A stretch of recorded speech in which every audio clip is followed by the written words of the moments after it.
आइए हम लोग देखते हैं आज बायोलॉजी का लेसन है। 12th क्लास का बायोलॉजी शुरू कर रहे हैं। 12th क्लास का बायोलॉजी लेसन 1 से। लेसन 1 पहला लेसन है। कौन क्लास? 12th क्लास का बायोलॉजी जीवों में जनन। पहला चैप्टर जीवों में जनन। जीवों में जनन है क्या? फर्स्ट लेसन है क्लास 12th में, जीवों में जनन पढ़ना है। सबसे पहले देखेंगे जनन क्या है। जनन कहते हैं किसको? जनन एक ऐसी प्रक्रिया होती है जिसके द्वारा कोई भी जीव अपने जैसे नए जीवों को जन्म देता है।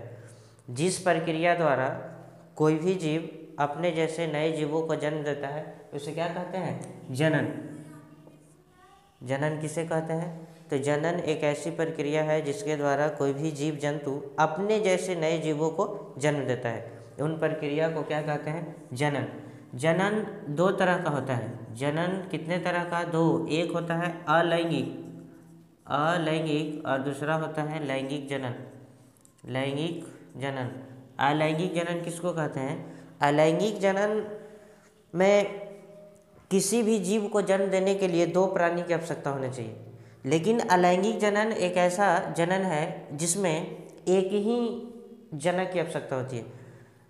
नए जीवों को जन्म देने के लिए कितने जनक की आवश्यकता होती है? एक जनक की। तो उसको कहते हैं अलैंगिक जनन। जब एक ही जनक की आवश्यकता होती है, वैसा जनन जिसमें केवल एक ही जनक की आवश्यकता होती है उसे अलैंगिक जनन कहते हैं।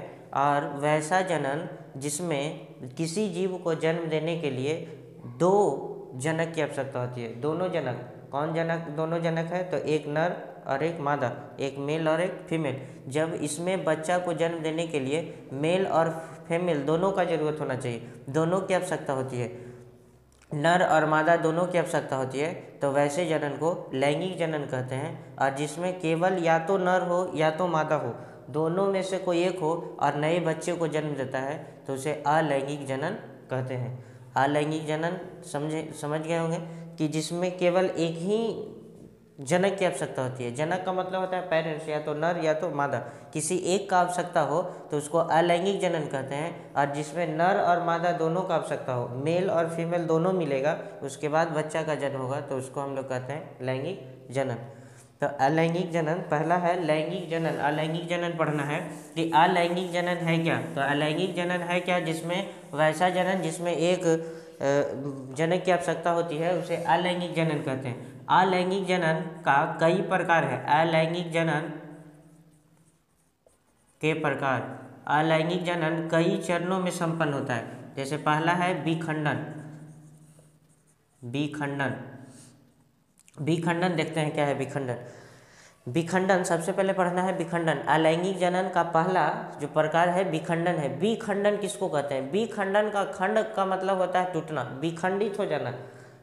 जब कोई भी जीव अपने शरीर को तोड़कर, कोई भी जीव अपने शरीर का विकास करने के बाद दो से अधिक भागों में टूट जाता है, दो या दो से अधिक भागों में टूट जाता है और दोनों जीव नए जीवों का निर्माण करता है तो उसको विखंडन कहते हैं। और यह कौन सा जनन है? अलैंगिक जनन। जैसे अमीबा, एक अमीबा बना लिया। अमीबा का आकार कोई निश्चित नहीं होता है, आकार हमेशा बदलते रहता है, यह केंद्रक बना हुआ है। तो अमीबा क्या करता है कि अमीबा एक कोशिकीय जीव है, अलैंगिक जनन है, एक कोशिकीय जीव है। छोटे जातियों में, छोटे प्राणियों में अलैंगिक जनन की क्रिया होती है। ज़्यादातर जो एक कोशिकीय जीव होते हैं उसमें अलैंगिक जनन ही होती है और वह विखंडन करता है। जैसे यह क्या है? अमीबा है। अमीबा धीरे धीरे विकास करता है और विकास करने के बाद जब इसका शरीर पूर्ण रूप से विकास हो जाता है तो केंद्रक को लेकर अलग हो जाता है, भागों में टूट जाता है। इस तरह से यह केंद्रक को इधर तोड़ लेगा, केंद्रक को इधर तोड़ लेगा और दोनों केंद्रक तो लेकर खंडित हो जाता है। और खंडित होने के बाद दो भागों में, यही अमीबा दो भागों में टूटा और टूटने के बाद ये फिर से विकास होता है और विकास करने के बाद ये नए जीव का निर्माण करता है। यहाँ अमीबा था, अमीबा दो या दो से अधिक भाग में भी टूट सकता है, दो या दो से अधिक भागों में टूट जाता है और जितने भाग टूटते हैं वे सभी नए नए जीव का निर्माण करता है। एक अलग जीव का अपने ही जैसा, इसी के जैसा नए जीव का निर्माण करता है तो उसको हम लोग कहते हैं विखंडन। विखंडन। जब यह जीव धीरे धीरे फिर से बढ़ता है, जब धीरे धीरे यह फिर से पूर्ण रूप से विकास हो जाता है, तो फिर यह इस तरह का बन जाता है। और इस तरह से बनने के बाद इसका जो केंद्रक है, केंद्रक फिर से दो भागों में या दो से अधिक भागों में टूट जाता है और टूटने के बाद नए नए जीव को निर्माण करता है। और इस तरह से यह विखंडन के द्वारा अपने जनसंख्या को बढ़ाते रहता है, नए जीवों को जन्म देता है। तो ऐसे प्रक्रिया को विखंडन कहते हैं। विखंडन किसका प्रकार है? तो अलैंगिक जनन का। इसमें मेल और फीमेल की आवश्यकता नहीं होती है, या तो सिर्फ मेल होगा या तो फीमेल होगा। जैसे अपने शरीर को तोड़ रहा है, कहीं से फीमेल नहीं ला रहा है, यह मेल है या फीमेल है, तो जो भी है अपने शरीर को तोड़ रहा है और दो से अधिक भागों में तोड़ने के बाद दोनों नए नए जीवों का निर्माण कर रहा है, तो इसको हम लोग कहते हैं विखंडन। अब विखंडन दो प्रकार का होता है, एक होता है द्विविखंडन और एक होता है बहुविखंडन। इसको द्विविभाजन भी कहते हैं, और एक होता है बहुविभाजन या बहुविखंडन। इसको विभाजन भी कहा जाता है, कहीं कहीं किताब में भी विभाजन लिखा रहता है, द्विविभाजन बहुविभाजन, यहाँ होता है द्विविखंडन बहुविखंडन। द्विविखंडन क्या है? सेम बात है, यह अमीबा है। अगर अमीबा कोई भी जीव अपने शरीर को पूर्ण रूप से विकसित करने के बाद दो भागों में तोड़ता है तो उसको द्विविखंडन कहते हैं। और वही जीव यदि शरीर का पूर्ण रूप से विकास करने के बाद दो या दो से अधिक भागों में तोड़ता है तो उसको बहुविखंडन कहते हैं। और यह किस में होता है? अमीबा में, पैरामीशियम में। यह सब एक कोशिकीय जीव है, पैरामीशियम, ये सब एक कोशिकीय जीव है। इन लोग अपने जनसंख्या का वृद्धि करने के लिए मेल और फीमेल दोनों का संयोग करना जरूरी नहीं होता, बल्कि अपने शरीर को विकास करता है और विकास करने के बाद कहीं से केंद्रक के साथ टूट जाता है, दो या दो से अधिक भागों में। अगर दो भागों में टूट रहा है तो द्विविखंडन होगा, अगर दो से ज़्यादा जीवों में टूट रहा है, दो से ज़्यादा खंडों में टूट रहा है और नए नए जीव बना रहा है, तो उसको कहते हैं बहुविखंडन। और यह दोनों किसका प्रकार है? विखंडन का। तो विखंडन का कैसे लिखेंगे? तो यह एक अलैंगिक जनन का प्रकार है, जिसमें कोई जीव अपने शरीर को पूर्ण रूप से विकास करने के बाद दो या दो से अधिक भागों में क्या करता है? तोड़ देता है, और तोड़ने के बाद नए नए जीवों का निर्माण करता है, तो उस क्रिया को विखंडन कहते हैं। उसके बाद है विखंडन दो प्रकार का, एक द्विविखंडन, एक बहुविखंडन। द्विविखंडन क्या है? द्विविखंडन यह विखंडन का एक प्रकार है जिसमें कोई भी जीव अपने शरीर का दो भागों में तोड़ता है। यदि दो भागों में तोड़ेगा तो उसको द्विविखंडन कहेंगे, और यदि दो से ज़्यादा भागों में तोड़ेगा तो उसको बहुविखंडन कहेंगे। यह दोनों किसका प्रकार है? विखंडन का। दो भागों में तोड़ेगा तो द्विविखंडन, और दो से ज़्यादा भागों में तोड़ेगा तो बहुविखंडन। तो पहला प्रकार था विखंडन, दूसरा देखते हैं।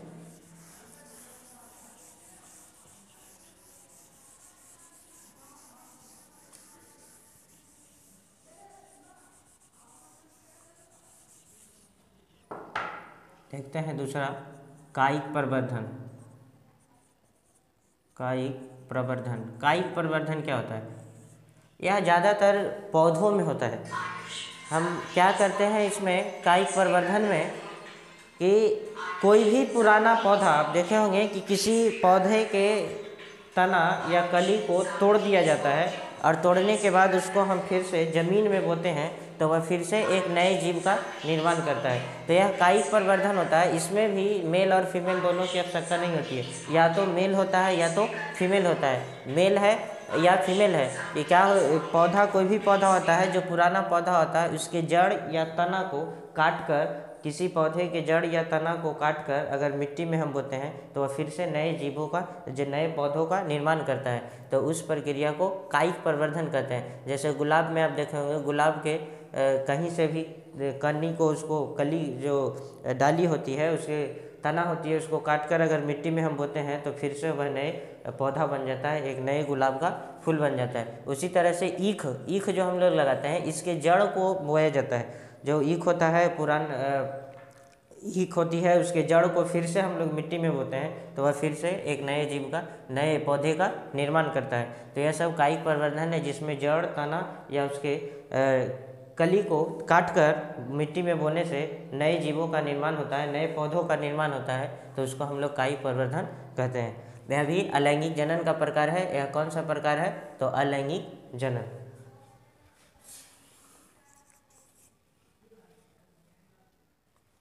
तीसरा है बीजाणु जनन। बीजाणु जनन, बीजाणु जनन देखते हैं क्या है। बीजाणु जनन होता क्या है कि इसमें यह भी पौधों एक कोशिकीय जीवों में होता है। इसमें एक थैली होती है, जड़ के पास एक थैली बनती है और यह थैली को बोलते हैं बीजाणु रसधानी। बीजाणु धानी कहते हैं। बीजाणु धानी जड़ों में एक थैली जैसी इसकी रचना होती है। यह जीवों में, जिस जीव में यह होता है बीजाणु जनन, क्लाइडोमोनास में होता है। क्लाइडोमोनास एक पौधा है, समुद्री पौधा है, उसमें यह बीजाणु जनन होता है। इसके जड़ों में एक थैली जैसी रचना होती है। जलीय पौधा है, यह समुद्र में पाया जाता है। तो इसकी जो थैली होती है, इसके जड़ों में एक थैली होता है और बाहरी परत होता है बीजाणु धानी। और बीजाणु धानी के अंदर बहुत सारे बीजाणु बनते हैं। इसके अंदर बहुत सारे बीजाणु बनते हैं और यही बीज का काम करता है। बीजाणु बनता है, जब यह भर जाता है पूर्ण रूप से बीजाणु धानी, तो बीजाणु धानी क्या होता है कि फट जाता है और फटने के बाद इसका बीज चारों दिशाओं में फैल जाता है। और चारों दिशाओं में फैलने के बाद जिधर जिधर इसका बीज फैलता है उधर नए जीवों का निर्माण करते जाता है। जितना चारों तरफ यह नए जीवों को निर्माण कर लेता है। तो इस जनन को बीजाणु जनन कहते हैं। इस प्रकार का जो जनन है इसको कौन सा जनन कहते हैं? बीजाणु जनन कहते हैं। यह एक बीजाणु जनन है जिसमें यह एक अलैंगिक जनन का प्रकार है, जिसमें जीवों या पौधों में एक थैली जैसी गोलाकार रचना होती है, जिसको हम लोग कहते हैं बीजाणु धानी। बीजाणु धानी के अंदर अनेकों की संख्या में बीजाणु होती है। जब यह पूर्ण रूप से भर जाता है तो थैली को फाड़ देता है और फाड़ने के बाद अपनी जनसंख्या को बढ़ाता है, नए जीवों को जन्म देता है। तो इस प्रक्रिया को बीजाणु जनन कहते हैं। क्लाइडोमोनास होता है, जिसमें होता है यही प्रक्रिया होता है। क्लाइडोमोनास के द्वारा क्लाइडोमोनास जो जीव है इसमें बीजाणु जनन की क्रिया होती है और उससे अपनी जनसंख्या को बढ़ाता है।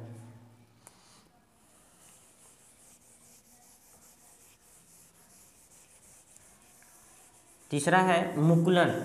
चौथा, तीसरा बीजाणु जनन था, चौथा है मुकुलन। मुकुलन क्या करता है? देखें, मुकुलन पहला हुआ विखंडन, दूसरा कायिक प्रवर्धन, तीसरा बीजाणु जनन, चौथा मुकुलन। नंबरिंग इधर उधर हो सकता है, इससे कोई दिक्कत नहीं। दूसरों में मुकुलन पढ़ सकते हैं, किताब में दूसरों में मुकुलन रहता है, कहीं तीसरों में रहता है। तो मुकुलन क्या है? मुकुलन में होता है कि जितने भी एक कोशिकीय जीव होते हैं, क्योंकि अलैंगिक जनन ज़्यादातर एक कोशिकीय जीव में होती है, तो मुकुलन होता है हाइड्रा में मुकुलन होता है।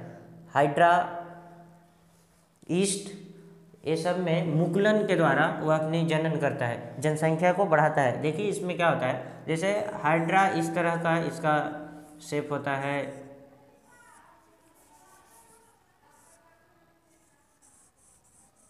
इस तरह से हाइड्रा है। तो इसमें जनसंख्या होता है क्या है कि अपने शरीर में एक गोलाकार संरचना के रूप में उभार उत्पन्न करता है। इस तरह से यह हाइड्रा का शरीर है, पूर्ण रूप से विकसित है। यह क्या करता है कि अपने शरीर में किसी भाग में गोलाकार संरचना के रूप में उभार उत्पन्न करता है, इस तरह से। और यह उभार को मुकुल कहते हैं। यह उभार को क्या कहते हैं? मुकुल। यह एक प्रकार का अलैंगिक जनन है। किसी जीव में गोलाकार संरचना के रूप में एक उभार उत्पन्न होता है। जैसे हम लोग का कहीं जल जाता है तो एक जख्म की तरह घाव उत्पन्न हो जाता है, उसी तरह से इसके शरीर में गोलाकार संरचना के रूप में उठ जाता है, उभार उत्पन्न हो जाता है, जिसको हम लोग मुकुल कहते हैं। यह मुकुल क्या होता है कि इस जीव से टूट जाता है और इस जीव से टूटने के बाद अलग हो जाता है, और अलग होने के बाद ये कोशिश करता है कि पूर्ण रूप से फिर से ऐसा बन जाए। यह जीव पूर्ण रूप से कोशिश करेगा कि फिर से इस तरह का बन जाए, जैसे जैसे है वह फिर से कोशिश करता है कि इस तरह का अपना जीव बना ले, और इस संरचना के रूप में फिर से एक नया जीव बनाता है। जितना मुकुल टूटता है यहाँ से, यह जो उभार होता है इसी को मुकुल कहते हैं। तो जितना मुकुल टूटता है यहाँ से, वे सारे मुकुल टूटने के बाद एक फिर से अपने पुराने जैसा जो जनक था, इस जनक के रूप में आकार पाना चाहता है। तो इसके द्वारा अपनी यह जनसंख्या को कायम रखता है। इस मुकुल के द्वारा, इस जो मुकुल है उभार उत्पन्न करता है, उभार टूटता है, टूटने के बाद नए नए जीवों को पहले जैसे जनक की तरह नए जीवों को उत्पत्ति करता है, जन्म देता है। इस प्रक्रिया को मुकुलन कहते हैं। यह होता है हाइड्रा है, ईस्ट है, एक कोशिकीय जीव है, इन सबों में मुकुलन के द्वारा जनन होता है। और इसी तरह से ये सारे प्रक्रिया करते हैं। ये पूरा पूर्ण रूप से शरीर होता है, और शरीर में जब उभार उत्पन्न होता है तो उभार अलग हो जाता है, शरीर से टूट जाता है, और टूटने के बाद यह अलग होने के बाद फिर से पहले की तरह जहाँ से टूटा था उसके जैसा एक नए शरीर का पाना चाहता है, खोए हुए भाग को पाना चाहता है। तो यह फिर से खोए हुए भाग को पूरा पाना चाहता है, और फिर जब पूरा प्राप्त कर लेता है तो एक नए जीव फिर से बना लेता है। और फिर यह जब आगे बढ़ता है तो फिर से यह मुकुल बनाना शुरू करता है, और इसी तरह से अपने जनसंख्या को बढ़ाता है। यह हाइड्रा और कहाँ, ईस्ट में होता है। इसके बाद देखते हैं पांचवा है पुनर्जनन। पुनर्जनन और एक है छठा खंडन। ये दोनों लगभग सेम है, दोनों को साथ समझ लेते हैं। पुनर्जनन होता है, पुनर्जनन कि